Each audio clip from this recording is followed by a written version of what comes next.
Dear friends, welcome to Know Thyself YouTube Channel. Good morning. Hope you are all staying safe and keeping well. I sincerely thank all of you who have subscribed to this channel and follow the channel. If you find the contents of the videos published in this channel useful, please subscribe to this channel and click the notification or the bell icon so that you can be notified when a video is uploaded. Kindly share the videos with others or on the internet. In the last episode of Know Your Mind segment, we stated and explained three common unconscious and conscious biases and clarified how we can prevent or minimize their impacts on our unconscious thought processes and conscious decision making. In this episode, we speak about another three common unconscious biases, namely beauty or attraction bias, confirmation bias, and conformity bias, and how we can prevent or minimize their influence on us.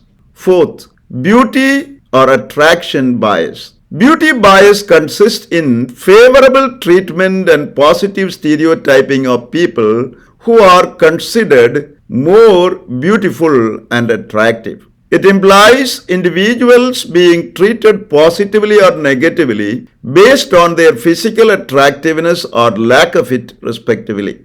Beauty bias leads to what is often referred to as lookism, which is discrimination based on physical appearance. Recent researches have shown that people who are considered attractive are more likely to be offered a job, given more significant opportunities to develop, and more likely to be selected for a promotion. Being caught up in beauty bias, you can ignore the disabilities of people whom you consider attractive or assume their skills, abilities, and work ethic.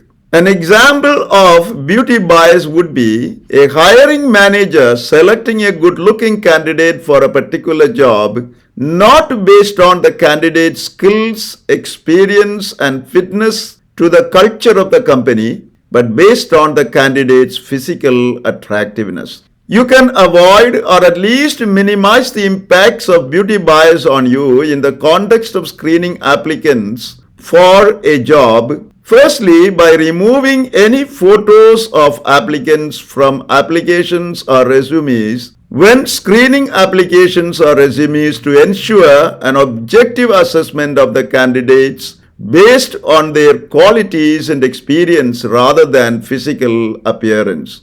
Secondly, by conducting a telephonic screening before scheduling an interview to get to know the applicants better without being influenced by their physical appearance. Thirdly, by providing training to the hiring managers that beauty bias does not become an issue at the interview stage of job selection. Fifth, confirmation bias. Confirmation bias consists in looking out for, seeking, and using information that confirms your initial opinions, views, preconceived assumptions, and expectations about someone. Influenced by confirmation bias, you look out for specific evidence. You cherry-pick information and caught up in selective observation to find facts that validate your initial assessment of someone, while overlooking information that contradicts your initial assessment. Thus, confirmation bias affects your ability to think critically and objectively,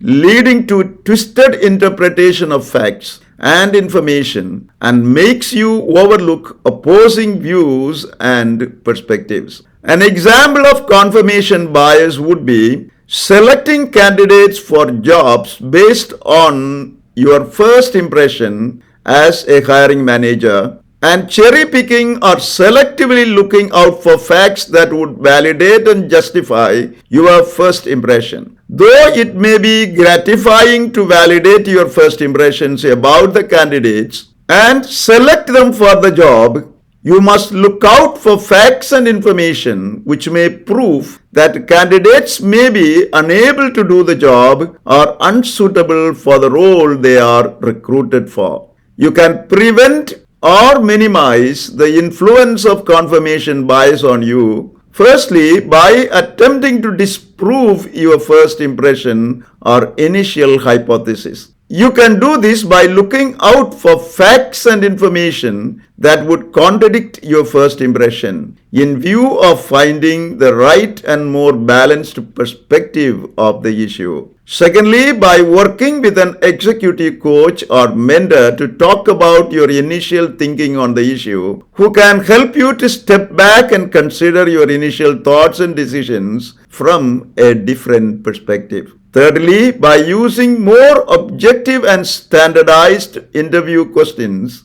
that would prevent asking off the topic or pointed questions that may or may not confirm your initial impressions and beliefs about the candidate you are interviewing. Sixth, conformity bias. Conformity bias consists in taking cues from people around you and allowing others to influence your decisions rather than exercising your own independent judgment. It is associated with the group mentality wherein your social circles influence your perception of someone or a situation. Conformity bias involves a groupthink in which you change your opinion or behavior to match or to conform to the opinion and behavior of a bigger group, even though it does not reflect your own opinions. Thus, conformity bias occurs when you encounter peer pressure or when you are compelled to fit into a social group or professional environment. An example of conformity bias would be a team is to decide between two proposals. One member of the team thinks proposal A is better, but the rest of the team prefer proposal B. The person opting for proposal A is swayed by the opinions of other members, conforms to it, and ends up voting for proposal B along with his team members. Therefore, conformity bias is often common in organizations where people are not comfortable sharing their views openly due to lack of diversity and trust. Despite the fact the conformity bias can help prevent conflicts in a group situation, it will limit creativity, open discussions, and having other perspectives available.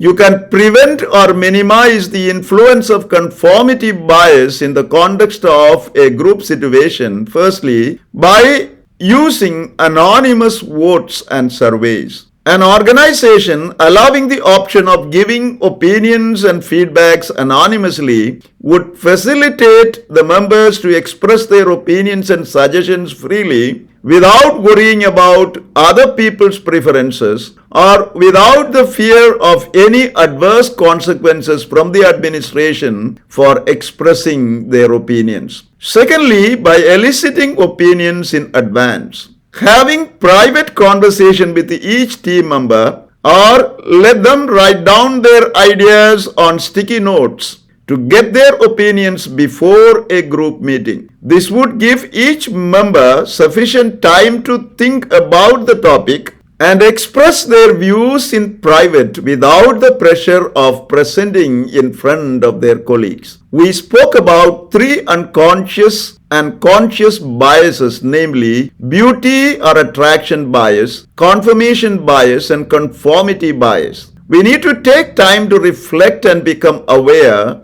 if any of these biases are operative in any sphere of our life and affect our unconscious thought processes and conscious decision making. The greater is our awareness of these biases, the greater can we prevent their influence in our everyday living, making life better for ourselves and others.